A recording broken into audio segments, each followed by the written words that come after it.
Welcome to today's Explainer. We're doing something a little different today. We are descending, and I mean literally descending, into a profoundly grim, dark, gothic fable known as The Inverted Journey of the Star of High Time. Now, this isn't just a spooky story, it is a really heavy atmospheric dissection of the masks we wear, told by the actual ghosts who wore them. So today, we're going to unpack this terrifying yet totally necessary journey into our own vulnerabilities. We're going to challenge pretty much everything we assume about ambition, holiness, and where we actually find meaning. Ready? Let's dive in. So, where is the holy meeting place? It's kind of a haunting question, right? I mean, human instinct tells us to look up. Across centuries, across cultures, we're always staring at the zenith of the stars. We search those distant heavens for the divine, for success, for ultimate meaning. We just assume the Creator hangs out in these unreachable heights, but this fable, it aggressively challenges that instinct. What if looking up is exactly the wrong direction? What if the reality of where we meet our true selves is, well, somewhere entirely different? To really get this, we have to listen to the omniscient, ancient voice of our narrator, the Star of High Time itself. Just imagine this booming, heavy voice echoing down. I am the Star of High Time, the all-seeing witness who has burned in the distant heavens while you crawled toward unreachable heights. I have watched you build monumental temples to hide your internal emptiness. You want to project grandeur, yet the only true thing I have ever seen was the flickering candle in a 6x4 cell where the performative roles finally died. Boom! The star just lays bare the absolute futility of our hollow social rituals. Which brings us to Act 1, the Knight's Frozen Cage. We step into the mind of the knight, who basically confesses his own tragedy. He says, I thought my armor made me invincible. And here's where the philology comes in. The Latin root armare literally means the act of fitting with weapons. He believed in this unwoundable fallacy, thinking he could achieve greatness by making himself completely untouchable. But the reality, that armor just became a cage of static sameness. By making himself literally unable to be wounded, he turned himself into a ghost. Fitting himself with weapons to protect his ego was quite literally the opposite of actually living. The knight's realization continues, and it's a heavy one. He says, when my illusions finally shattered, my iron hit the floor with an unceremonious clang. Notice that. There was no glorious music, no grand applause, just a clang. But it was only in that exact moment, when the ridiculous, heavy weight of his social persona dropped to the stone, that the actual, living man could finally emerge from the metal. Next up in Act 1, we have the priest's echoing silence. Now we hear from the priest, and he's trapped by his own kind of spiritual armor. He says, I sought the Creator through grand temples and ceremonial silence. He wanted to be sacred. That's a word that means set apart. It's actually where we get the word sacred. But the Star of High Time, it saw right through it. By setting himself apart, he didn't become holy. He just created a hollow cavern out of his own fear. He made himself nameless and alone in a universe that desperately demands you be real. All he did was mask that fragile little ember voice of truth, which is the only thing the Creator actually listens to. So, looking at these performative roles, you realize they are complete traps.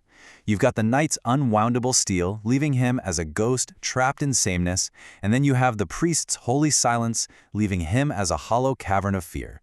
These masks, these grand social personas we put on, they don't elevate us, they literally choke the living creatures beneath their weight. They turn us into these static, frozen images that even the stars look down on and find totally hollow and unreal. This brings us to Act 2, the Jester's architectural breakdown. To completely break this illusion, we enter the cynical, gravity-heavy internal monologue of the Jester. He's the architect of their psychological breakdown. He watches the others and just laughs. He's like, look at them, building their monumental temples to hide their internal emptiness. It is a complete illusion of external grandeur. The Jester's job? To drop the heavy stone of truth right on their heads. He brings the gravity required to drag their inflated egos away from that distant sky and force them down, all the way down, into the radical vulnerability of reality. The Jester digs even deeper into the roots of their fear. He says, they think I'm destroying them, but I'm saving them. The negation of the social persona is the only sovereign law that cures you from being a shadow. They wear armor because they're terrified of the wound. But check this out. If we look at the linguistics, the word vulnerability actually comes from the Latin vulnus, meaning wound. You cannot be real, you cannot have a true identity until you actually allow yourself to be wounded. The performance simply has to die. And that brings us here. Welcome to the 6x4 stone room. It sounds claustrophobic, suffocating, and incredibly dark, right? Well, yeah, it is. This is the nadir, the absolute lowest point. But here's the catch. In this cramped, cold stone cell, stripped of all those fancy titles, stripped of the steel, and stripped of the ceremonial silence, the long-held, exhausting silence of the ego finally evaporates. The performance is over, and the breath of life, it can finally begin. Which leads us straight into Act 3, the sacred nadir. This right here is the inverted journey. We always start at the top, obsessed with external grandeur, endlessly chasing the distant sky. But then comes that pivotal moment, the unceremonious clang of shedding the persona, the armor dropping. That drops us straight into the raw warmth of a 6x4 cell. This traces the evolution of Volness, the willingness to actually take the wound, because it's only at the very bottom, at the nadir of this shared honesty, that we hit the human and holy intersection. Finding the divine is not some upward journey into perfection. Actually, scratch that, it's a downward journey into utter vulnerability.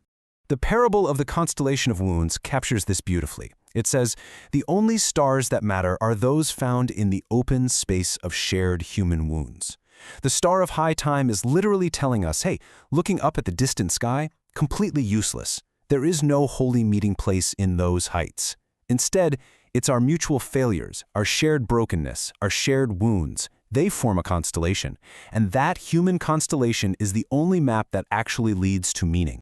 The star of high time then leaves us with this incredibly biting diatribe. It looks down at us and says, "You are ghosts haunting your own lives.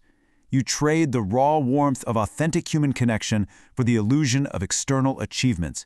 You mistake your fear of being known for holy depth. And tragically, because we refuse to descend into our own reality, we just remain strangers to our own house." Ouch, but also spot on, right? And this brings us to the deeply personal core philosophy of this entire explainer. The body is the sanctuary, not the monumental temples, not the distant sky. The Creator is only met in the literal ache in your bones and the raw warmth of the flesh. We have to stop setting ourselves apart.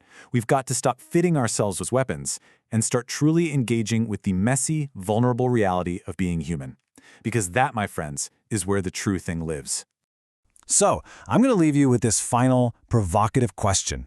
Will you continue chasing the unreachable heights of the distant sky, dragging around the heavy, ridiculous weight of your social persona? Or will you finally let the iron hit the floor with an unceremonious clang, embrace the evolution of your own vulness, and step into the raw warmth of the human wound? The choice between being a shadow or being real is entirely yours. Thanks so much for joining me for this explainer, and I'll catch you next time.